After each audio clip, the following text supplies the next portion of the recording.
What's up, notJust developers? Welcome back to DEVember, a month-long marathon of React Native tutorials. Today is day 12. This marks the midway of our marathon, and today we're going to implement the TikTok feed in React Native. What we're gonna actually learn about is how to render and work with videos and how to render them in a feed similar to how we see on TikTok or Instagram Reels, YouTube Shorts, and other applications. Basically, all the posts are rendered as a full screen view, and when we scroll, we will be able to snap and also to play and pause videos automatically, depending on the position of them on the screen. So that's what you're gonna learn, and before we jump into that, let's go ahead and update about DEVember. As I said, during DEVember, all the way till Christmas Day, we're gonna upload one React Native tutorial where we build a specific feature or project in React Native. All of them are independent so that you can choose any videos and learn something about building mobile applications with React Native and Expo. Everything is on our YouTube channel. You can look through the past videos. And if you have ideas, you can submit them on our idea board and vote for the other ideas that you'd like us to build in the next episodes. All the links you'll find in the description below. And I want to mention that DEVember is not just about education, it's also about giving back. During DEVember, we are organizing a fundraiser called Education for Children, during which we are supporting the efforts of Save the Children organization to provide accessible education to every children in the world. You can donate right away here on YouTube, and your support means a lot for providing better education around the world. We also have some incentives for donations, and I would like to say a big thank you to Rogelio, Sagar, Vale, Travis, and others who already donated. We will also donate $100 for every 1,000 subscribers during December, so make sure to hit the subscribe button, and we will do our part as well. All right, so let's get started. Hello everyone in the live chat. How are you doing, guys? How is it today? Baker, Rogelio, Stewart are always here. Thank you very much, guys, for your support. I hope you're learning new stuff during this series. Abo, hello. Anyway, let's have a look at what we have in our application. The source code you'll find in the description below, and we keep all the days into the same project, but I keep the codes in separate branches for every single day. So you have day start and day end, and you can go ahead and clone the repository. After that, make sure to do git checkout day 12 start in order for you to have the same source code as I have. And after that, you're gonna have to install the dependencies with npm install. And then you'd have to run it on iOS, build and run it on iOS using npx expo run iOS.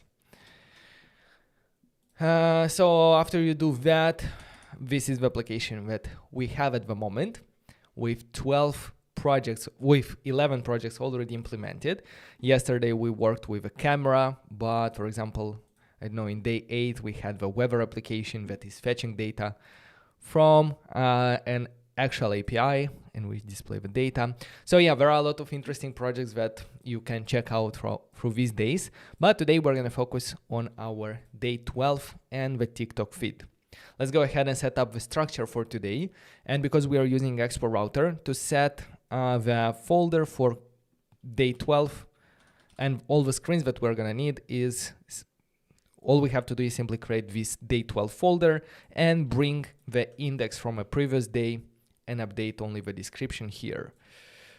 Let's say this is going to be TikTok feed. Video feed similar to TikTok, IG Reels, or YouTube Shorts. The title will be day 12 video feed. And the button will say go to feed, and let's say that we're gonna have a separate screen where we will work for our feed. Let's create this day12/feed, and for that we simply have to create this feed.tsx file, and here generate a simple component like this feed screen. We don't even need React, just a feed screen with a text and export it. Now, if I'm gonna go to day 12, it's still unmatched, but if I'm gonna reload the application, the new files should be taken by Expo router. And now if I go to day 12, we see TikTok feed with some description from the index file. And then if I go to the feed screen, that's what we see. So now that's what we're gonna focus on this feed.tsx screen. So I would right away start by hiding the header using stack imported from Expo router, screen, and sending there some options like header shown false. This will allow us to have like full screen view without a header. Oh, it should be a boolean, not a string. False. Yeah, now we have a full screen view. The next step is going to be to render a video. For that, we are going to use the Expo AV library, which we already have installed and set up because in previous videos we learned how to work with audio, and it's managed by the same library, Expo AV, for both audio and video. But today we're gonna focus on the video actually. So let's go ahead and open the documentation of video. Will I find it? Yeah. Here is the page for video, and it will show us an example and how to install it. All you have to do, npx expo install expo AV in the terminal. So let's do that.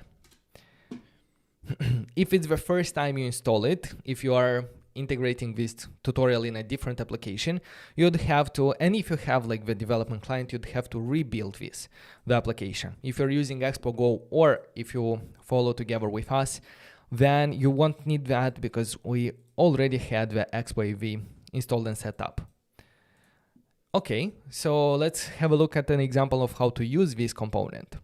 We're gonna have to import video from Expo AV. Let's go ahead and do that. Import video from Expo AV, and instead of this text, let's go ahead and render the video. So what does the video need? Well, first of all, it needs a source, and it's similar to how a source of an image works. It's an object with URI, and here we need to send some URI. Let's create some data for a post that initially will contain ID 1, and video URL will be the following. I have prepared some vertical videos, and I have stored them in a bucket that you will also have access.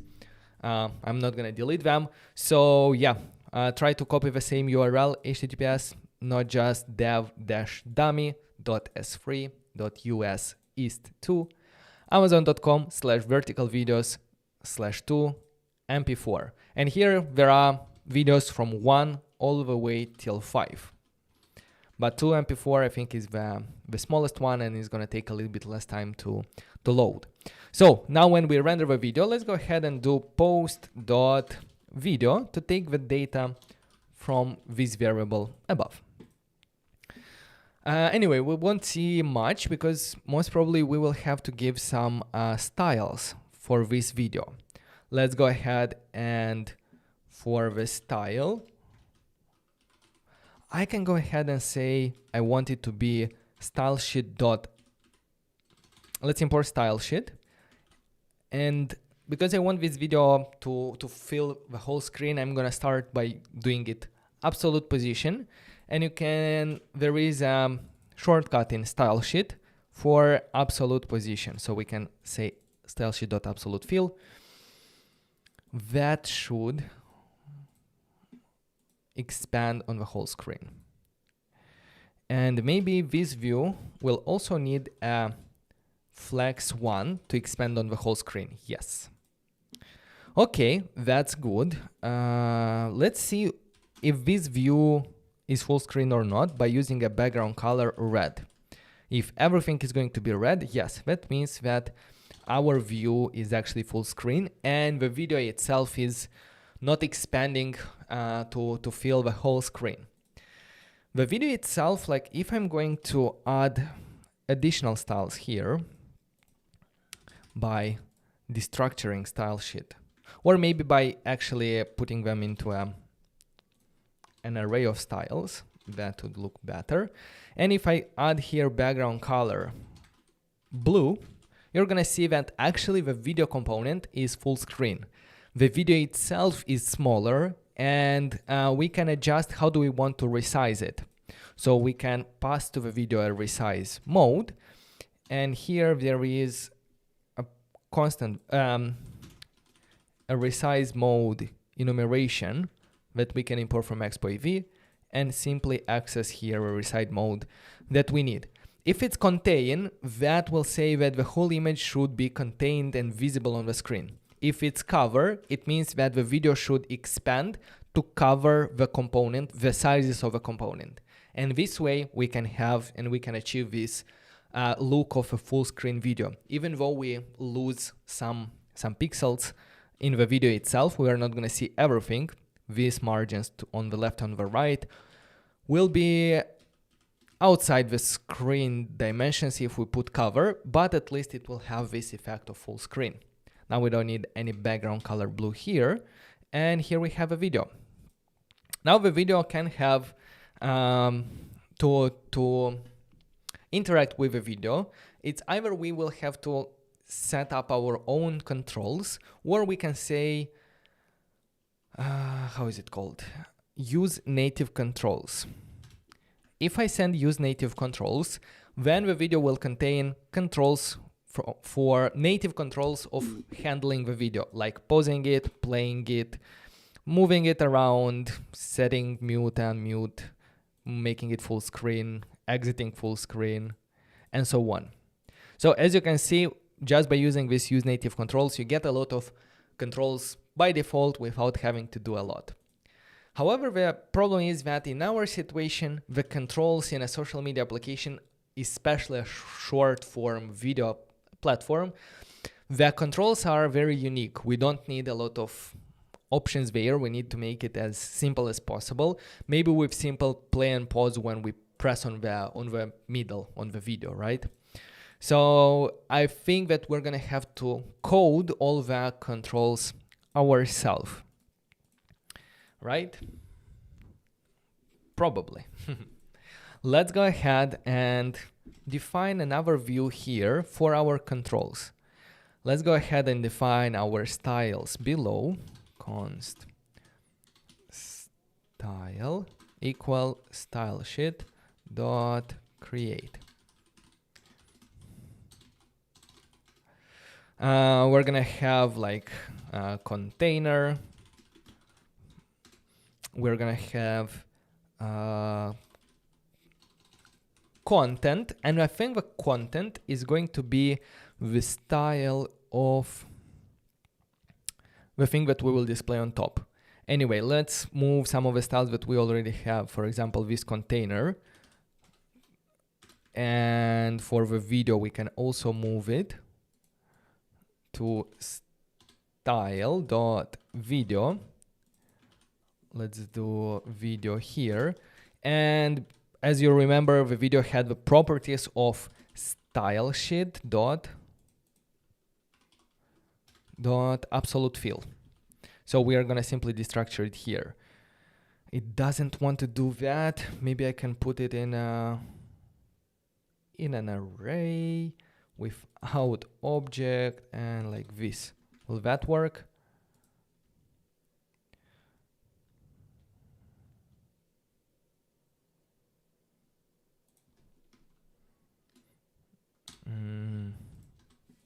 Just like this.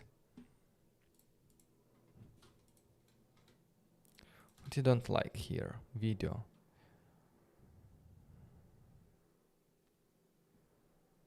It doesn't like this absolute view. So maybe I can leave the shortcut right away here as style sheet dot absolute fill, and then additional properties of a video if we need any. Now let's have this content on top. It's going to be called styles dot content. Come on.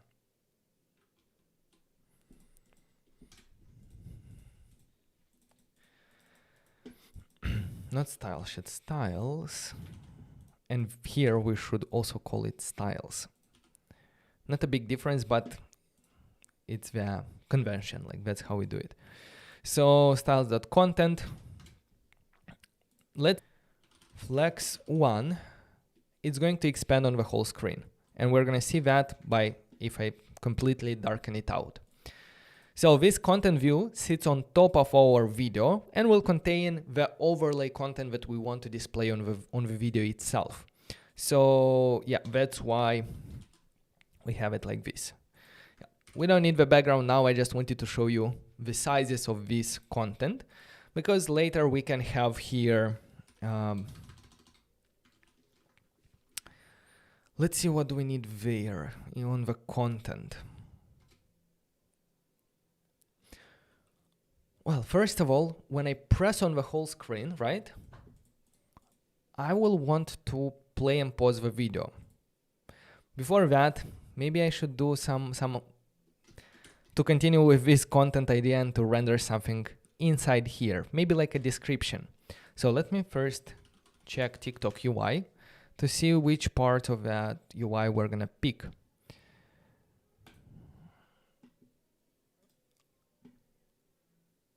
Open image. Let's see if that will help us. So I don't know. Let's add the caption of a post, right? As simple as that. But in general, like this has the caption here, and on the right it has a vertical thing. Okay. So I would split it up in the following way. I would add a view for our footer, and the footer will contain bottom part with caption, which is not actually bottom, it's left. And then on the right it will have vertical column of icon buttons. Now for the caption, it's easy. We're gonna have maybe a text with post.caption. We need to add a caption property in our data here. So the caption will be what? Caption of the post. So we see this caption. I'm gonna give it a style.caption. But we see it at the top of the screen. Let's go ahead and add some styles for this footer and for the caption text. If we want the footer to be aligned to the bottom, one way to do that is to add margin top auto. You cannot see it, but if I make the text with a color white and maybe font size 40, I don't know, 50, just for us to see it. Yes, the caption is all the way to the bottom here. The problem is that, yes, we know that we want the video to be full screen, but we want the content in the screen, like this caption, and maybe if we're gonna have something at the top inside this content view, we want them to be rendered in the safe area of the screen. We don't want them to be rendered behind the notch. So how can we have a video full screen, but everything else safely displayed on the screen, to take into consideration the notches as well? Well, we can use a safe area view to wrap our content so that the content will always be rendered in the safe area view. So if I do here safe area view, and I will do it like this, it's not going to be visible because of the radius of the screen, and also the little thing that allows us to move exit the application. This safe area view was imported from React Native safe area context. Another thing to make this screen look better is adjusting the status bar. Status bar is the data that we see at the top of a screen that is not about our application, but that is about it's coming from the phone system, like the time, network, battery level, and so on. Now it's displayed with black, but we can adjust it to say that we want the style to be light, and they will be moved to white background. Perfect.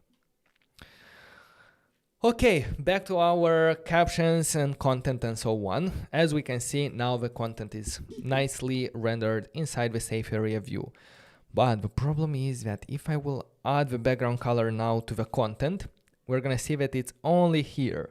So maybe it's not exactly what we need. Maybe we need to put the view of the content above the safe area view in order for it to take the full screen, but everything inside to be limited to the safe area view.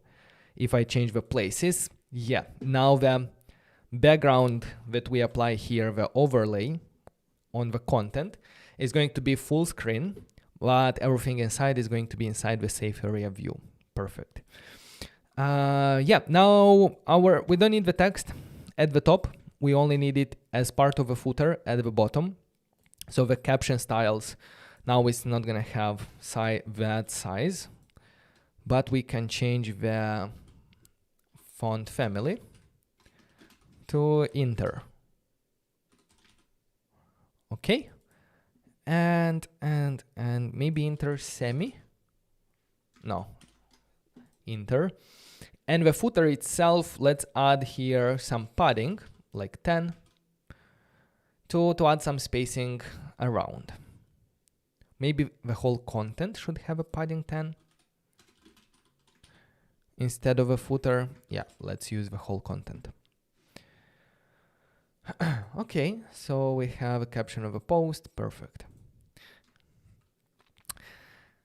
If the content will not have this background color, it's going to be hard to see the text on the bottom.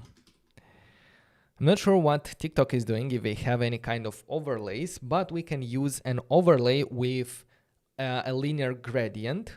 Let me actually check, for example, on Instagram.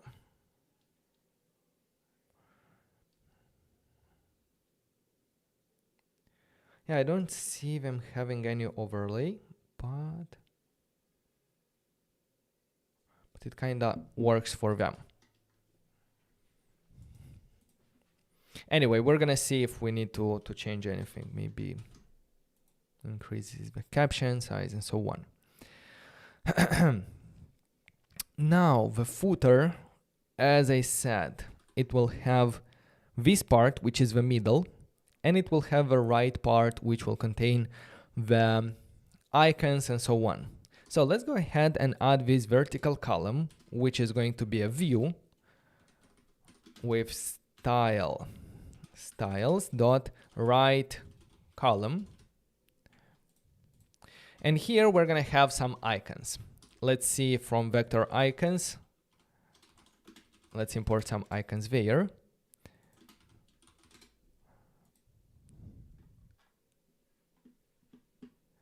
Oh boy, Katalin, you saw what you are not supposed to see. And it was done as a joke. Okay. Hello, Inamul. Hello, Manish. Hello, Katalin. How are you doing? Harsh. Don Yanish. Hello, guys.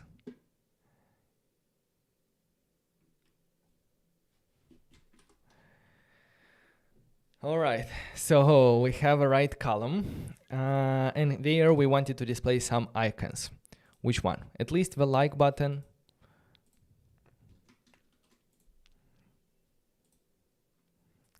Like, comment, share.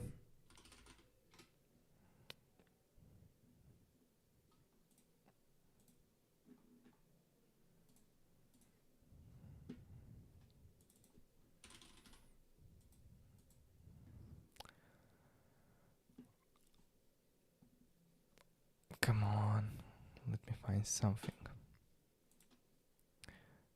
Let's do this one for the heart. Then we also have to import it.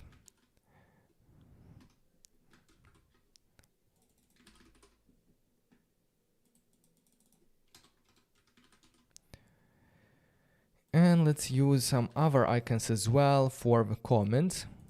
Let's try to find something. Comment. Message. Oh, come on, share.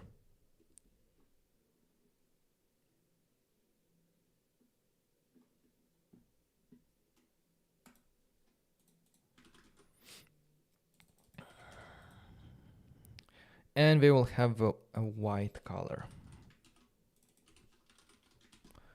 Now let's go ahead there. Let's open it up. Text strings must be rendered inside.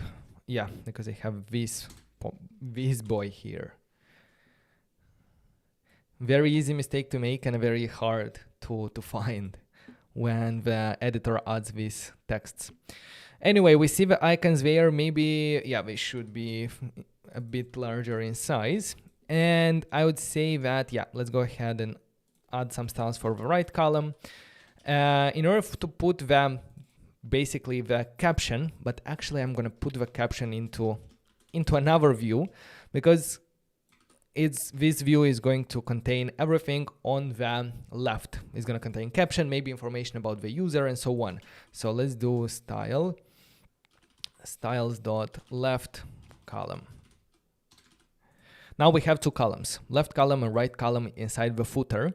And if I'm going to change the flex direction of the footer from column, which is the default, to row, then it's going to put these two columns into the same row.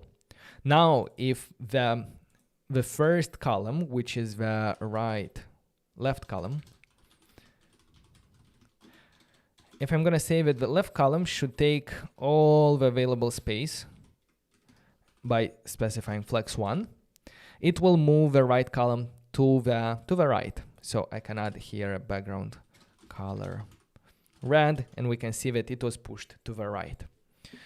Perfect. Now, if we're gonna have, of course, like more icons here, and also maybe more spacing around them, in the right column, I'm gonna add a gap property to have some spacing between the items. We see that the higher our right column gets, the higher the left column will become as well.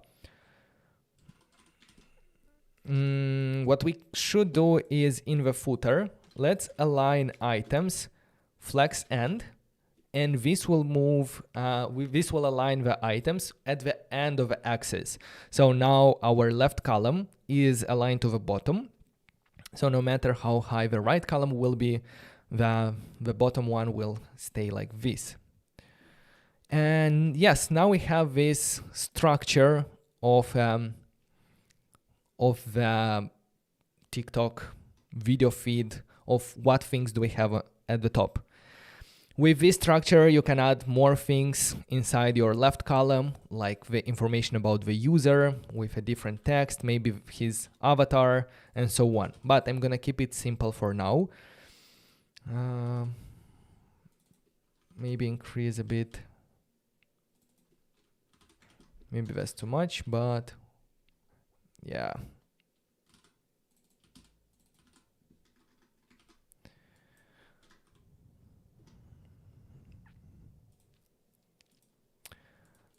Bookmark. We have a bookmark, so we can use another icon there. Bookmark.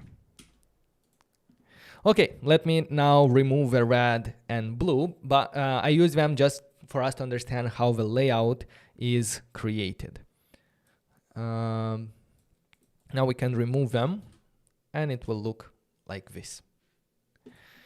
Anyway, I think that there should be some kind of overlay on top of a video, something like this, in order to make the content of what's overlay on top more visible. Without it, we lose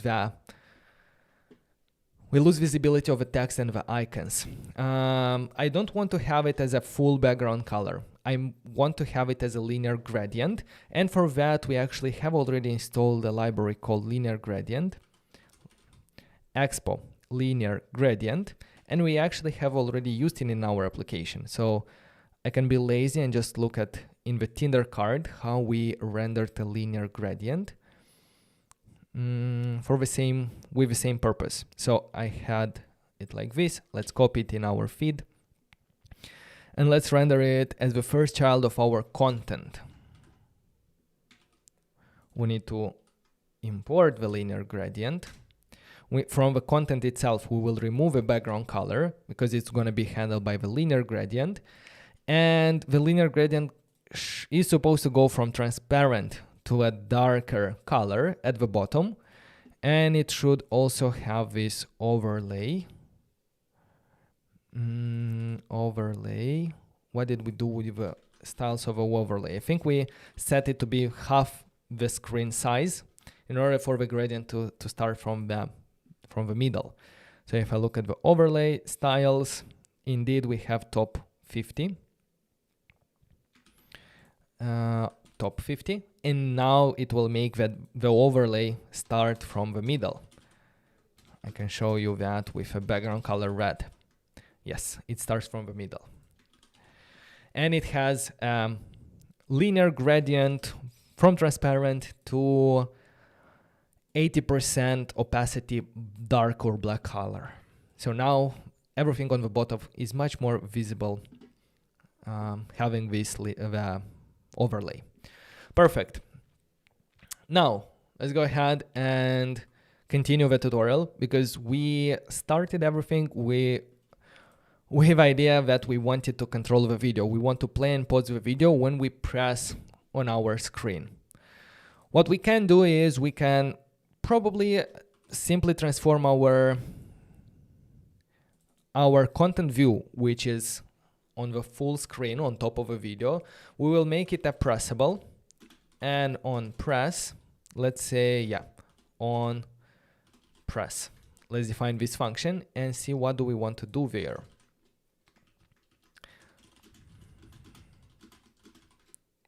Now I will simply do console warn pressed, just to confirm that everything is connected and we're handling correctly these press events.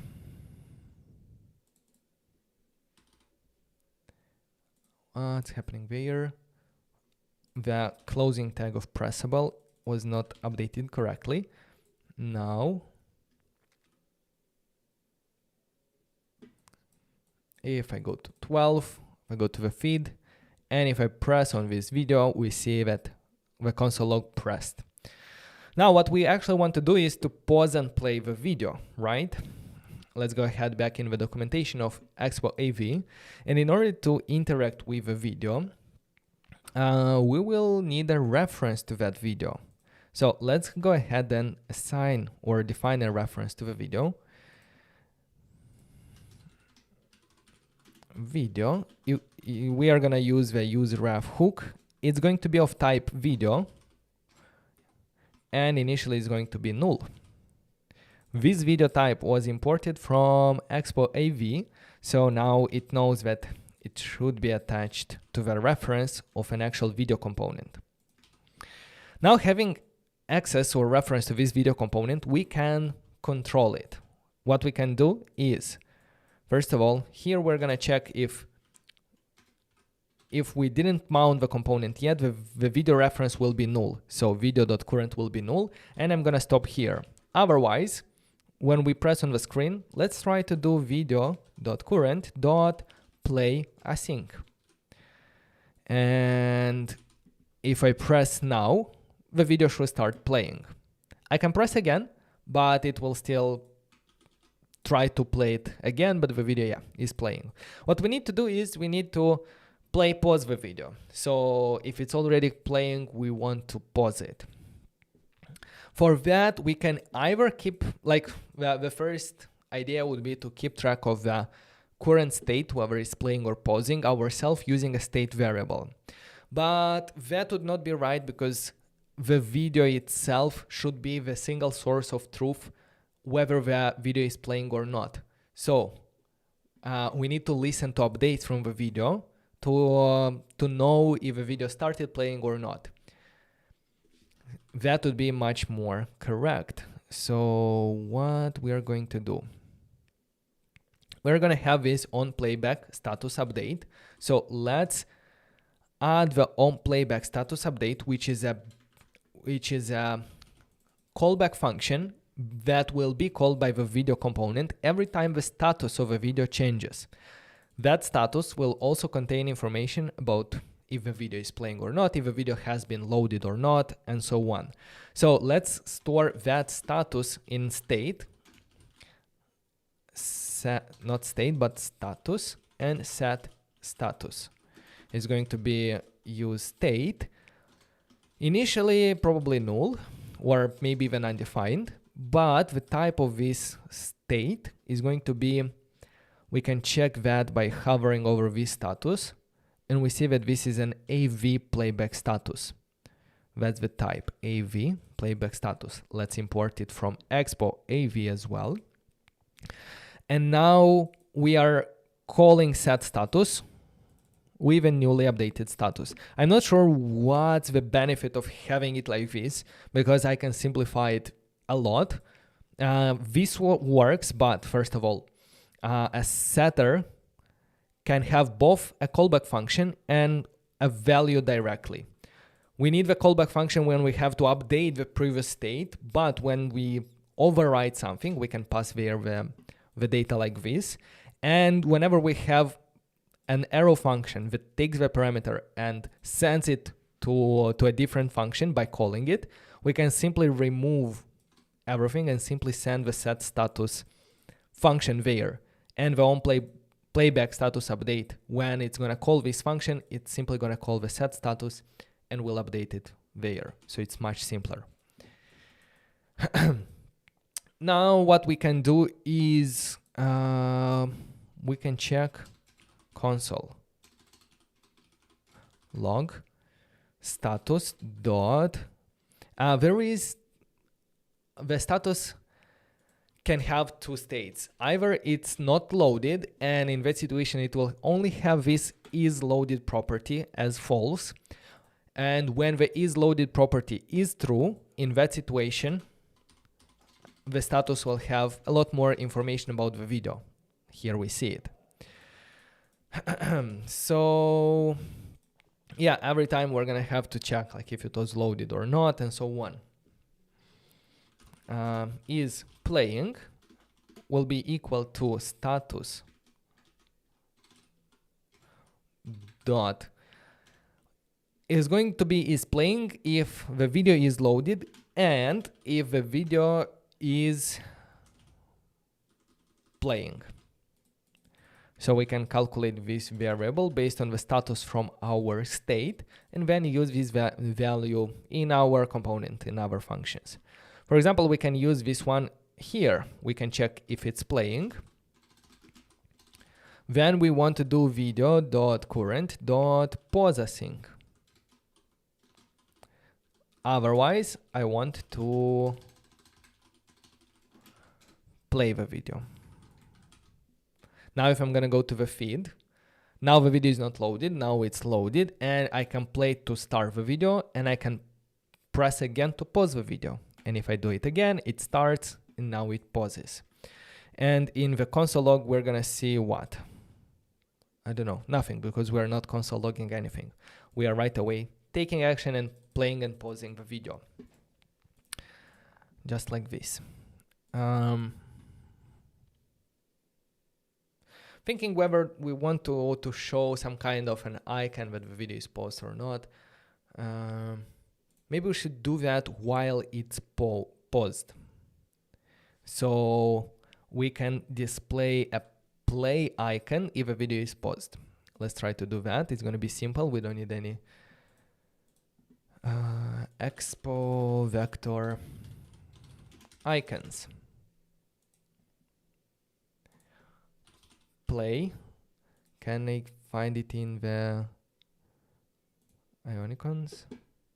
Yeah. Let's use this one. Let's render it somewhere inside our I would probably do it as an absolute position because I want to render it in the center.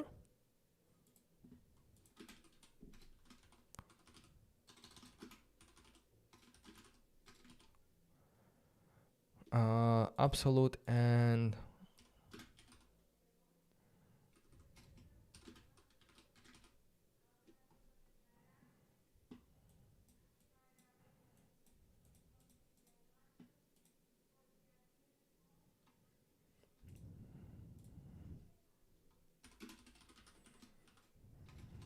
I can do maybe top 50, which is not exactly probably the middle of the center, but it starts there. So yeah, now probably the size will be 40, maybe even 70. We can do the color as an RGBA of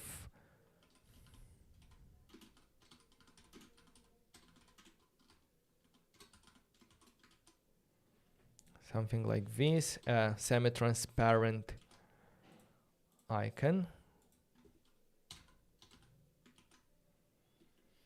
And we want to render it only when the video is paused. So is playing. If it's playing is false, I want to render it. So I will negate it here. And yeah, I'm gonna render it only when is playing is false. Now I can press, and while it's playing, I don't see the icon at all. I can pause it, and I again see the icon. Now it has some visual feedback that the video is paused, and I can press on this to play back again. But but as you can see, we are never updating or setting the state that hey, the video is playing or not. Everything is happening based on the on playback status update. And this is better because, as you can see, when the video reaches the end, it will also be updated to is playing false, and it automatically takes care of a lot of these things. So we should use it as the single source of truth for the data about the status of a video. Now if I play again, it's not starting from the beginning. I can probably do looping on the video. So by simply sending the is looping true, then our video, yeah, will always loop, so we can always pause and play it from that moment. Let's play it.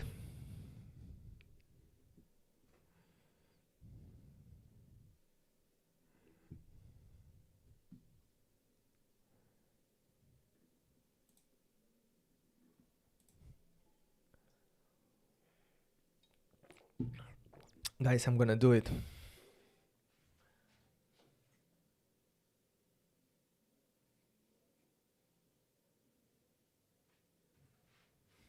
Is that better? Perfect. I'm feeling like an IKEA employee at the end of the day, which should go and fix this everywhere.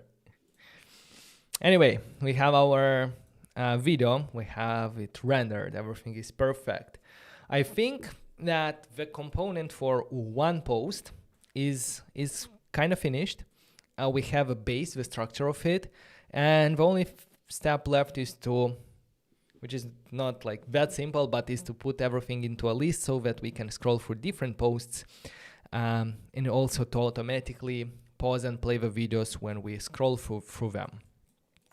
In order to accomplish that, we're going to have to extract a lot of this logic into a separate component in order to make our work easier, so that we can separate the logic of rendering a list between the logic of rendering a post.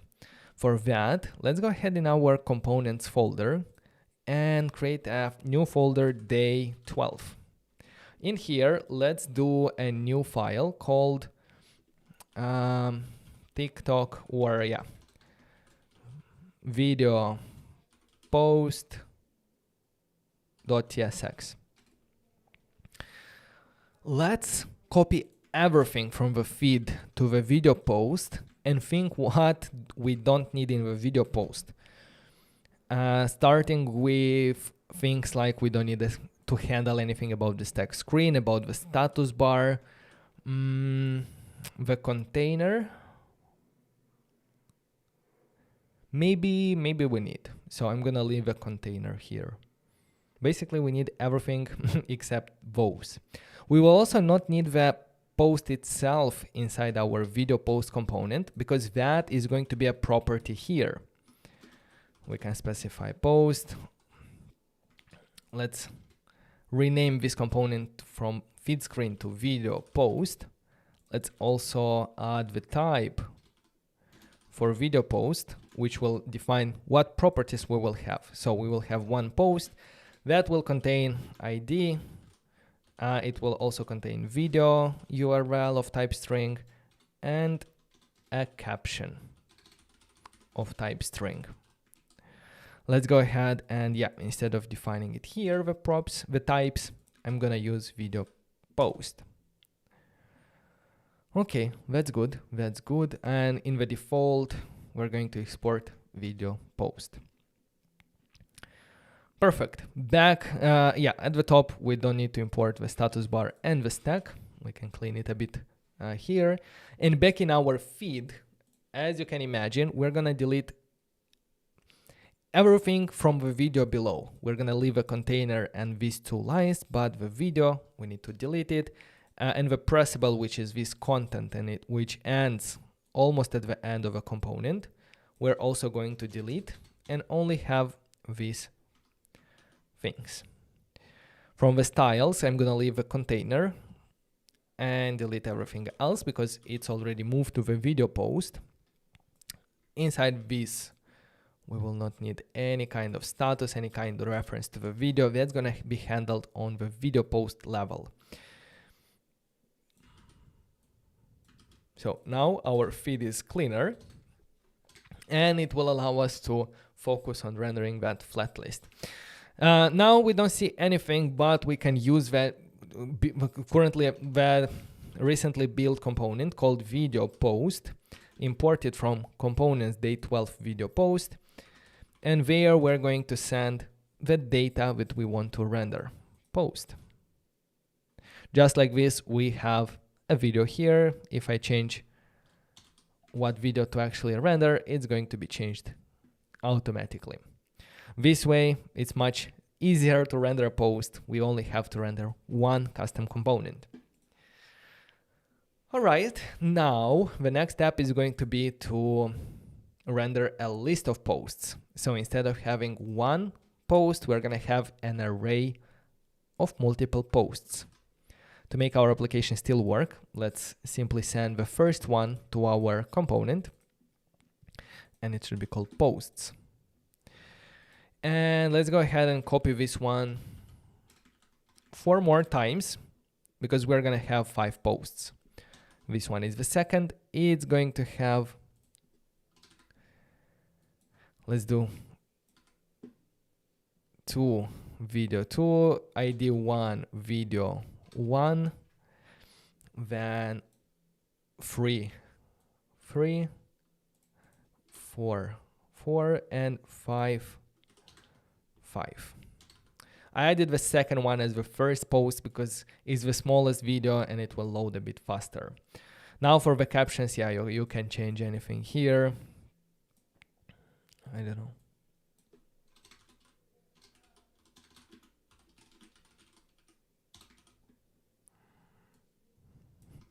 Hey there. Hola. Just to see that they are different.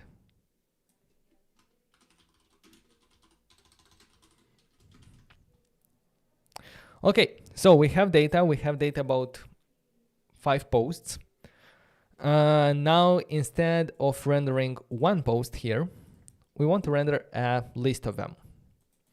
Whenever we have to render lists, especially lists that we want to load more data and have like infinite load scrollable lists, we have a component called flat list in React Native that I'm going to import, and let's render a flat list instead of a video post.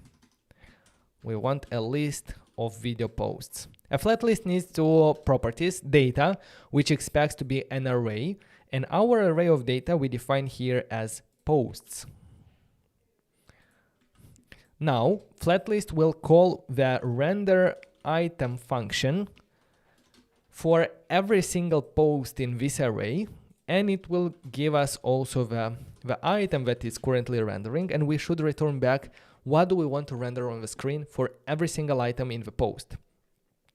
So for every single item, we want to render one video post. Let's do video post. And for the data that we will send here is going to be dynamically passed from here, which is going to be one item from this array. For example, the last one will be this object. Now we can go back to our component, go to feed, and here we see it. We see a feed of videos. It already looks okay, it looks like a feed. We can scroll through it. That's already good. Maybe the container should have a background color black in order when we scroll above to not see that.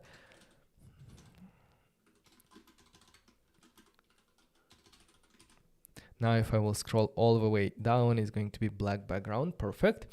But the video post itself, as we can see, it's not exactly what we want. We want it to be full screen. Let's open video post and see what is the first container, because most probably that's what causes the height and width of our video post. If we look at the container, we see that it has a flex 1. Well, we don't want that. We want the container to have a height equal to the height of a screen. What we can do in this situation is take the screen dimensions using the use window dimensions from React Native dot. Is it we use window dimension? Let me check the documentation of this one.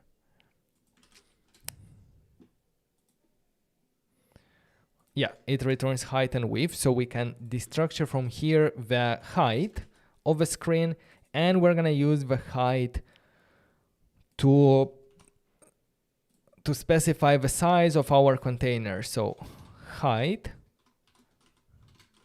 come on, height should be the value that we took from the screen dimensions above, and because it has the same name and value, we can simplify it to this.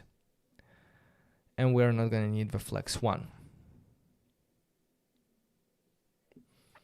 And now the height of one container, one post, is actually equal to the height of a screen, all of them. And we can scroll through them, we can play them. We can scroll again, we can play. But the scrolling is free. So it means it's similar to how scrolling on Facebook works. Like as you scroll, you can stop at any point. On TikTok and other short video feeds, the video usually snaps to be full screen, to always be full screen. To do that in flatlist, there is a simple property called something enabled, paging enabled, and that will make sure that when we release the scroll, it will go ahead and center on one of the items. And because our item is full screen, it will center it and it will actually be full screen. And now I can go back and scroll. If I still hold it, it has the scroll, but when I release it, it goes to the closer post that is currently playing. Not currently playing, to the closest post, yeah, on the screen.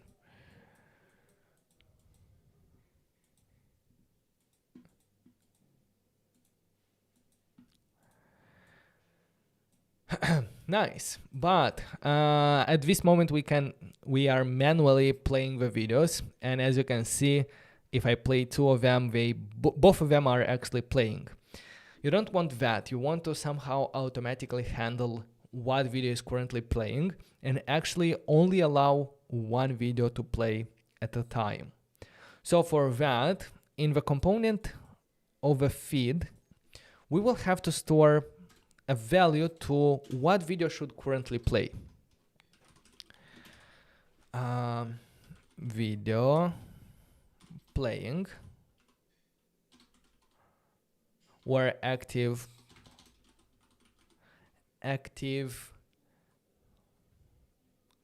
active post. Let's do post on the screen, or yeah, active post, set active post. Initially it's going to be, should we store the ID of a post? I think so. So let's say that the initial post will be post at position 0.id.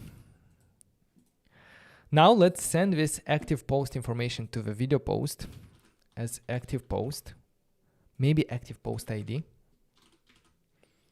I will add ID here in order to be more specific what data type, what data it's storing. It's not storing everything about the active post, but only the ID.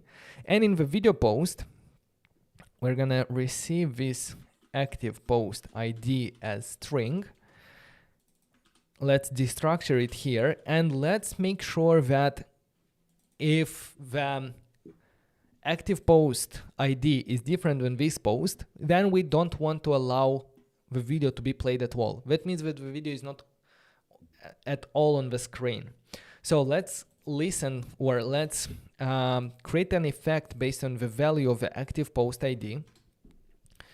Use effect. And a use effect will be called every time that when the dependencies change.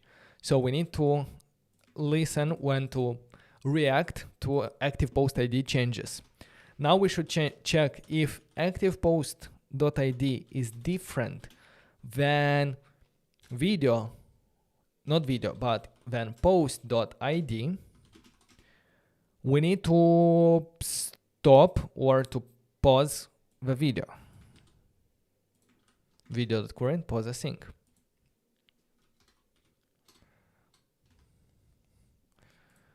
And we will most probably also have to add the video.current here because we depend on that. And we will check if, first of all, there is no video loaded yet on the screen. Then I'm gonna stop here because we will not be able to interact with it to play and pause if it's gonna be undefined. Then, yeah, if the active post is not the one that we're currently rendering, we want to pause it no matter if it's currently playing or not. However, let's also have an if statement if the active post is equal to post ID. That means that the active post has changed and the current post that we are rendering here in this component is the one that is active. And we actually can play automatically the video in order for the user not to have to play it himself. Like if it's active, if it gets on the screen, we want to play it. Now we're gonna see that if we go to the feed, the first video should play. As you can see, the video is actually playing.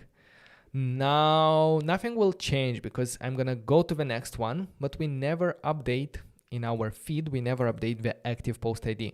And it's still the ID of the previous one. And that one is actually playing, even when it's there in the background. How do we update the active post ID? How do we know which is the current post that is displayed on the screen? Well, for that, a flat list has a couple of options. Let's look at the documentation of flat list. And flat list. I need the documentation. Flat list component. And there is this on viewable items changed and also the viewability config. So there is a callback function that we can set on our flat list that will be called when we scroll through the items, and it will send us information about which items are currently visible on the screen and which one are not visible on the screen. For this to work, we need another property called the viewability config that allows us to specify how do we want to when do we want to consider an item visible on the screen. So a viewability config, let's assign it first to our flat list. Most probably we're gonna have to memorize the value, but let's try it like this initially. So it's an object.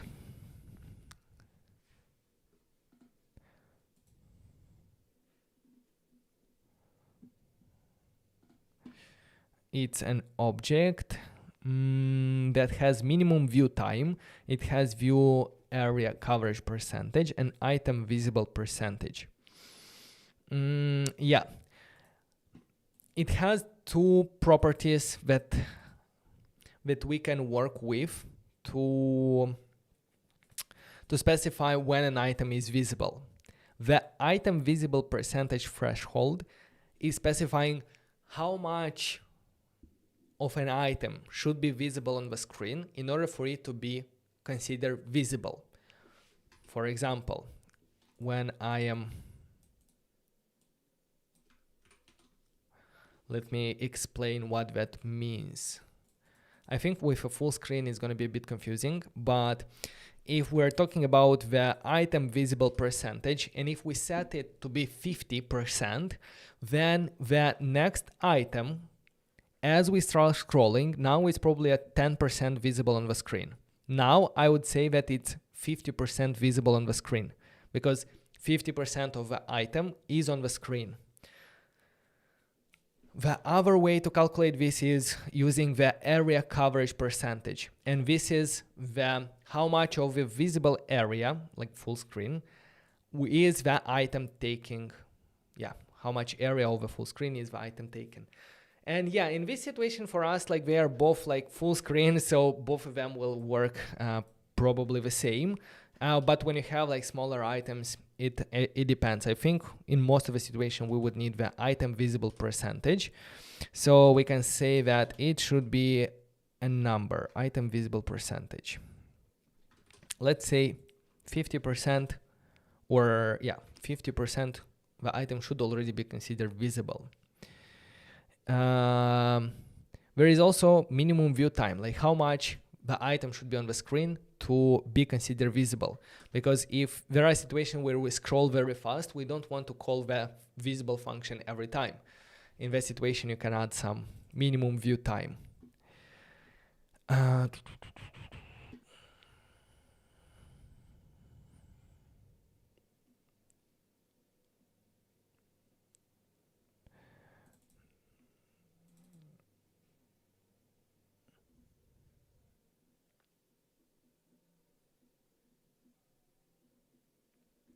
So with this viewability config set there, we can look at the callback function on viewable items change.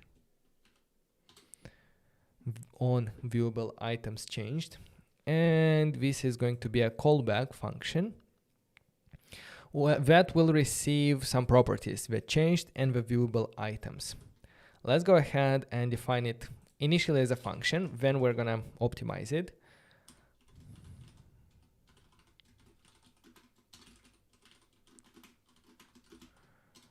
Let's send this one to the on viewable items changed, this one. Now if I go to 12, go to feed, I can console log something from there, because there will be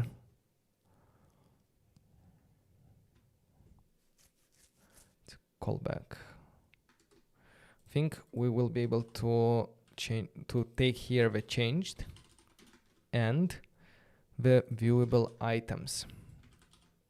Let's go ahead and say console log changed, and then console log viewable items.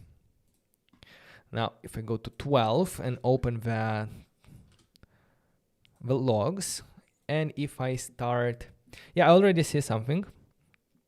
Is viewable. And if I move, we're gonna see that the second one is viewable items. So it's an array with items that are currently considered viewable. We see that it's only one of them, and it has the item information containing the ID. So what we can do there, we can say if viewable items dot length, that's an array, is more than 0, and if viewable items at position 0 dot There was a property is viewable, right? Maybe we can check with that. Is viewable is true. Then I want to set the active post ID with the value of this first viewable item .item.id. And now let's try to go there. This item is playing. I expect that if I will scroll slowly and when I pass the halfway screen, the next video should start playing. So it's still the first one playing. Now when I cross the middle, we see that on viewable item change on the fly is not supported. Yeah, these are some issues that we were it was sure that we're gonna encounter, because this on viewable item change, it should be wrapped around the use callback hook, and the use callback ends here. Let's do import use callback from React, and the use callback also, wait a second, use callback, we need another pair of brackets there, and here we need some dependencies.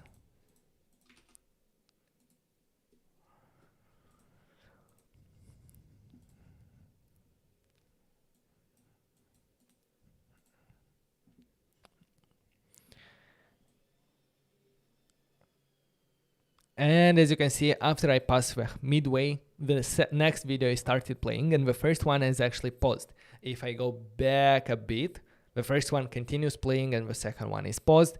Now, as you can see, we will only have one video playing at a time, and videos that are in background are automatically paused. As we move, the next video starts playing.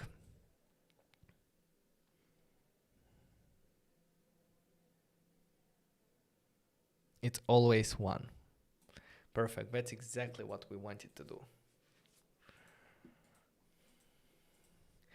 I think we will need some types here to this callback. Let me see a flat list if it has a type on viewable item change. Does it have a flat list props?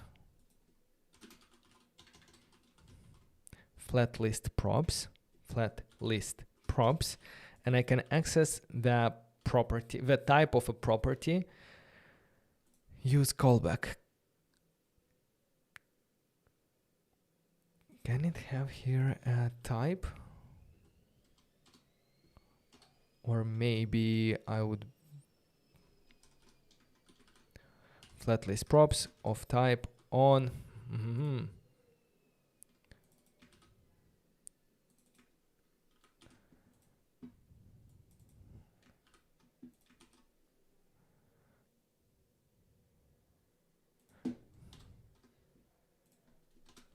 Like this.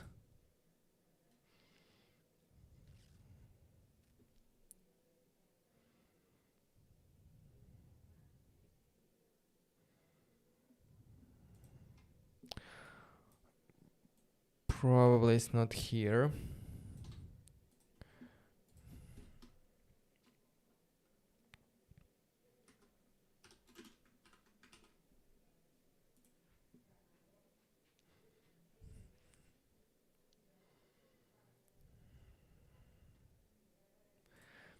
Oh boy, wait a second.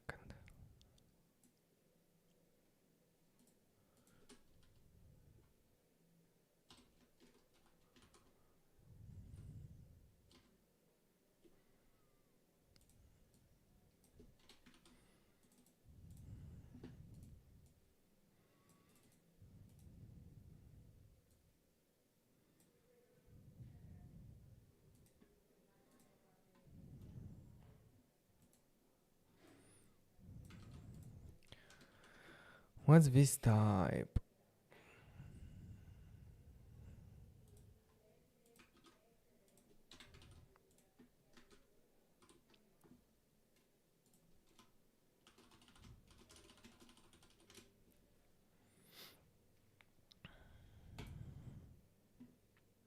Oh no, flat list props I think is something else.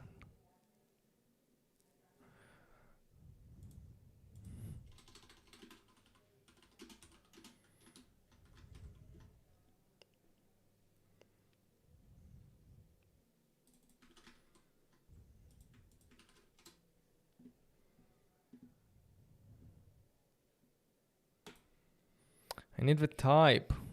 I only need the type.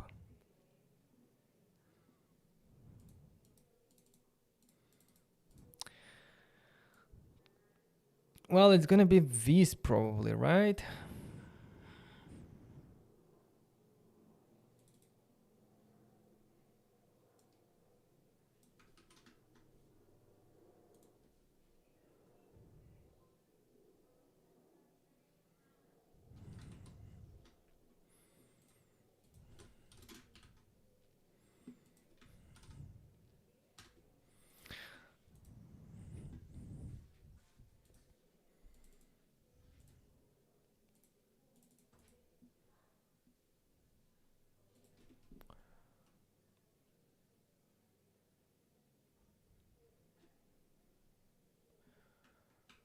Oh boy, I'm lost in TypeScript.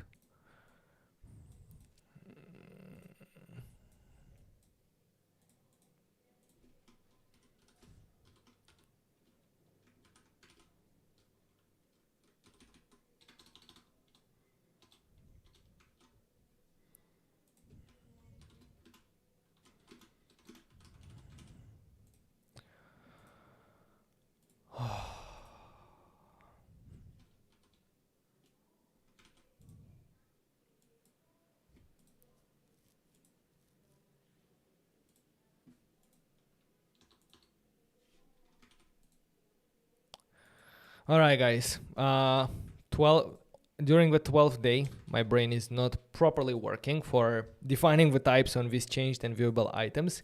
So I'm gonna move on. I'm gonna leave them like this, and I only want to show the second part that also might give errors. And this is the viewable item config. They can also raise this. Changing view on the fly is not supported. So what we can do for this one, we can use the same strategy of memoizing the value. I also lost the styles here. Oh boy. I'm gonna do some back just to get back the styles.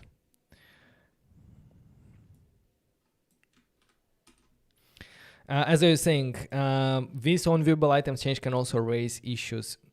The viewability config can also raise issues because it kind of thinks that it doesn't think, but it's actually doing that. It creates a new object every time it re-renders. So if I will do some changes there, any changes that will trigger a re-render, for example here, dark, we're gonna see that the on viewable items change. And it's actually this one. Probably that one should be fixed differently. With a reference.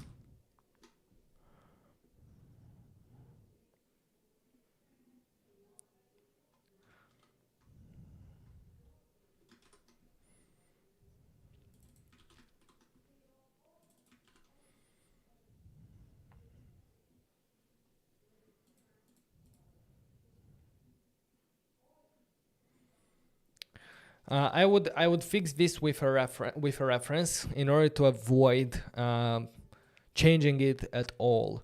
But let me check if that's actually how it's supposed to be.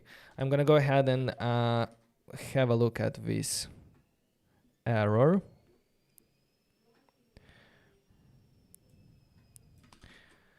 And see if it's actually, yeah, it's the use ref.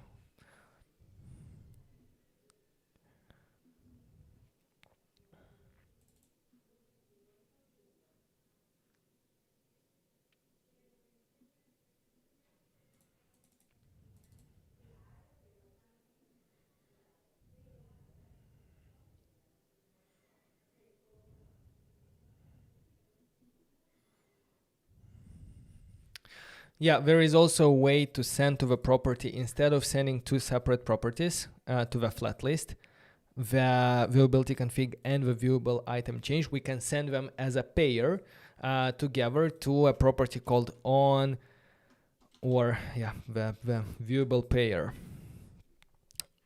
viewability config callback pairs. And here we can send an array with an object inside for the viewability config and also for the on viewable item changed. So what I'm gonna do is, instead of sending them separately, I'm gonna send them together. And also, yeah, we're going to put them into the use reference in order for them to be created once and never recreated. So here we have a viewability config that we can define right away in line. The viewability config should have these items visible as an object. And here, when we changed, we can copy the logic of the whole function here and have them together. Okay, we need one closing bracket as well. Do we? Let's see. This one shouldn't be here. Yeah. So now we can send this one here.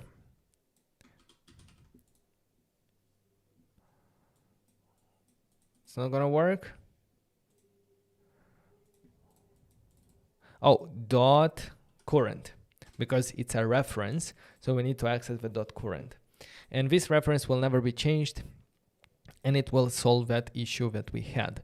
So now if I would trigger a re-render by changing the status to light, previously we had an error, but now it continues working because a re-render will not change the value of the use reference. And also we can see that it still works after we pass the 50 threshold. The next video is started playing. When I go back, it also works. Now we have a proper way. All right, so yeah, that's our TikTok feed that can help you render any kind of full screen feed of content, similar to TikTok, Instagram Reels, YouTube Shorts, and so on. You can also manage like the audio, like if you want to set the video to muted or not. You can also do that through the video player. Video here, you can send here is muted to a state variable true or false. I'm gonna leave it like this.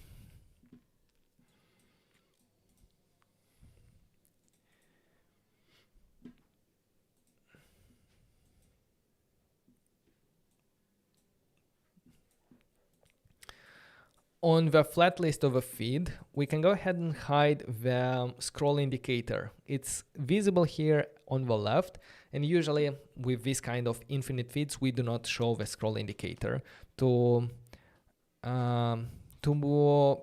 give a feeling that the feed is infinite. So I'm gonna use the show vertical scroll indicator false, and now that scroll indicator is not there anymore. What I can also do is, when we reach the end of a screen, we see that we cannot do anything more. So what I'm going to simulate is, I'm going to simulate a way of loading more posts. For that, first we will need to save posts in the state, set posts, and this is going to be use state. Initially is going to be empty array. This array, I'm going to call them dummy posts, and I'm gonna use them to simulate fetching them from a server. So usually when you fetch it, you usually fetch in a use effect when the component mounts. So here you would have fetch posts, which usually is an async function because you need to fetch and await from a network request, and we're gonna go ahead and call the fetch post right away. And when we fetch the post here, yeah, from the server, from your backend. But in our case, we are going to simply set posts in state based on the dummy posts above.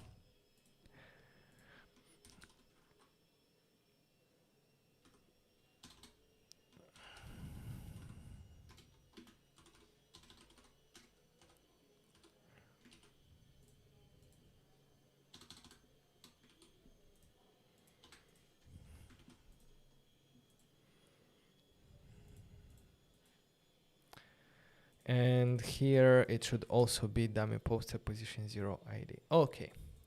Now when we go there, it loads the post, but it loads through this use effect in the state, and in the feed it's using them from the state as well. Now when we scroll down and we reach the bottom, what should happen? We should fetch more posts in order for the user to see them there. A flat list has a property called on and reached, and this is a callback function that will be called when the flat list will detect that we are reaching the end. Let's go ahead and do const equal to a function that will simply console warn and reached. Let's see when this is going to be called. Okay, I scroll to the second, it's not here, third not here, fourth not here, fifth, and we see on and reached because it's the last one. However, we can adjust when this is being called. We can adjust that using them, let's see, on and reached.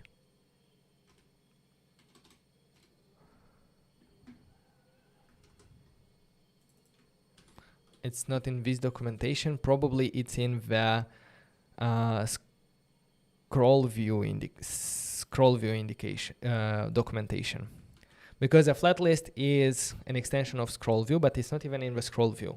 Is it in the section list? I don't know. Let's look through here. On and in virtualized lists. Virtualized list. Our flat list is an extension of virtualized list, and this one has the on and reached, which is a callback, and also it has the on and reached threshold. So by setting this on and reached threshold, we specify when do we want to consider that we reached the end. Right when we actually reach the end, or a little bit before, in order to allow our application to load posts so that they will be there when the user actually scrolls there. So here it specifies how far from the end in units of visible length of a list the trailing edge of a list must be from the end of the content to trigger the on and reach callback. A value of 0.5 will trigger the on and reach when the end of a content is within half of the visible length of a list. All right, so that means that a value of 1 will be,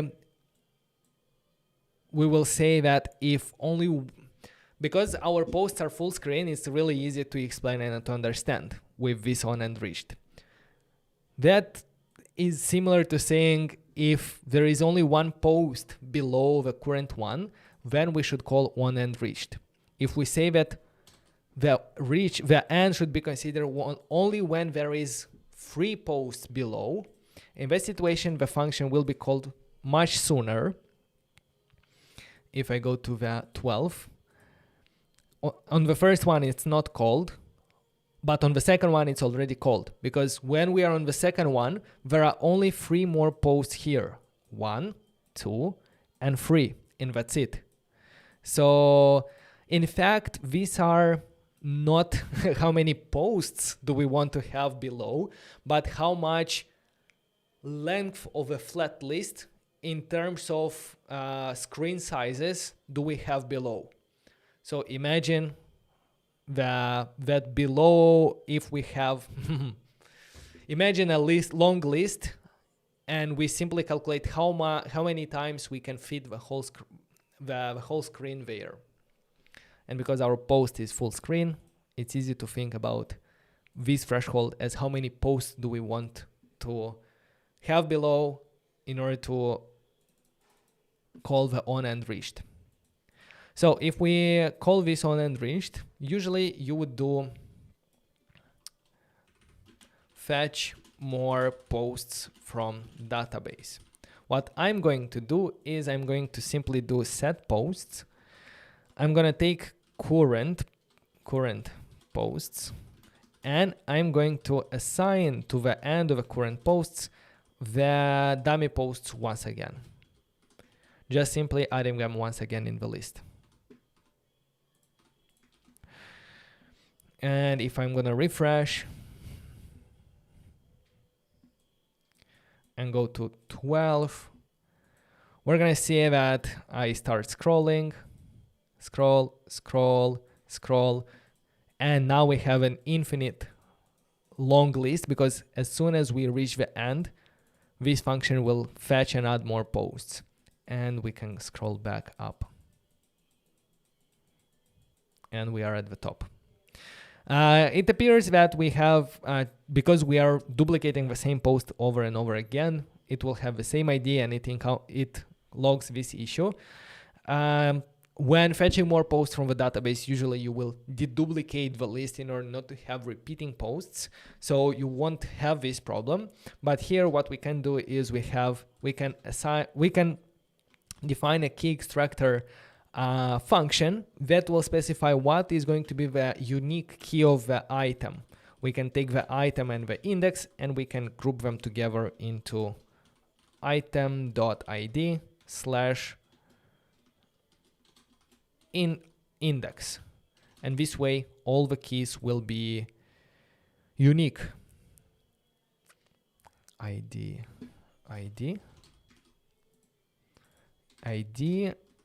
and the second one is index. Yes, maybe like this is going to be better. Item and index. So we take the item.id - index. Now, even if we have repeating, we're not going to have that error because we all have unique keys. And now it's not going to work properly actually, because we store the ID of a current post.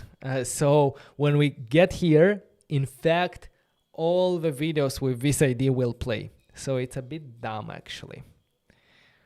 But it is what it is. When you're gonna fetch like unique posts, it's gonna work properly there.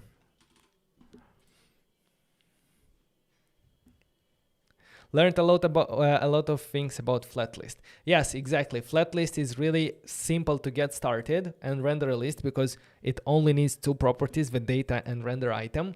But there are so many things and a lot of cool features and UI components can be accomplished with a flat list.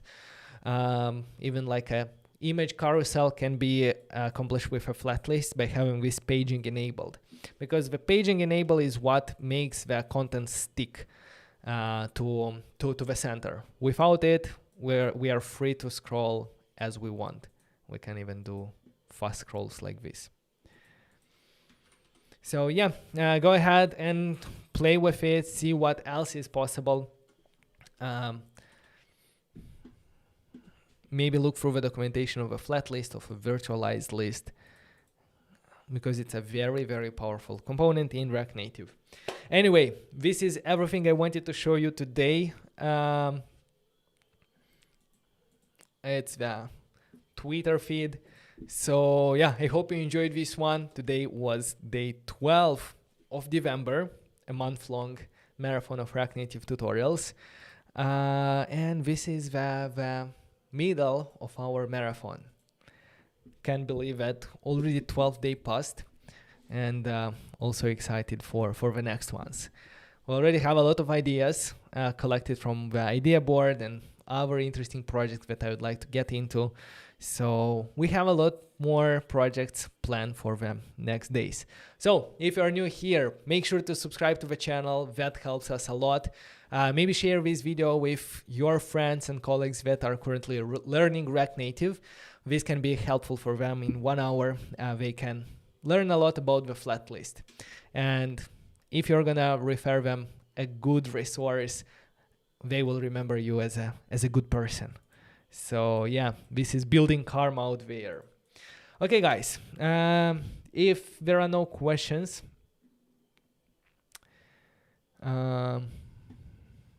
make me 100 million followers in your TikTok application. We can do that easily.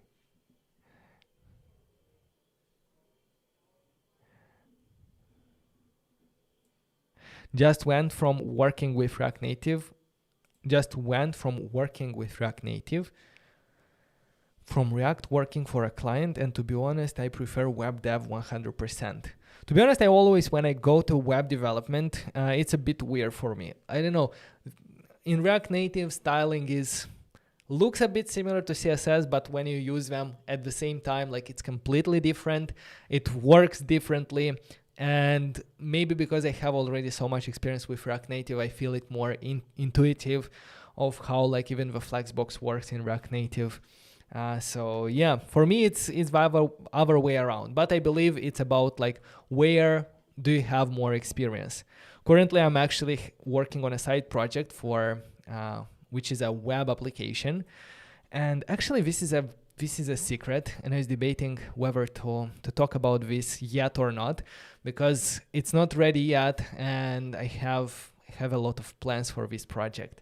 But let me share it with you. It's the end of the video, so only the ones that deserve to know the secrets will be watching till the end.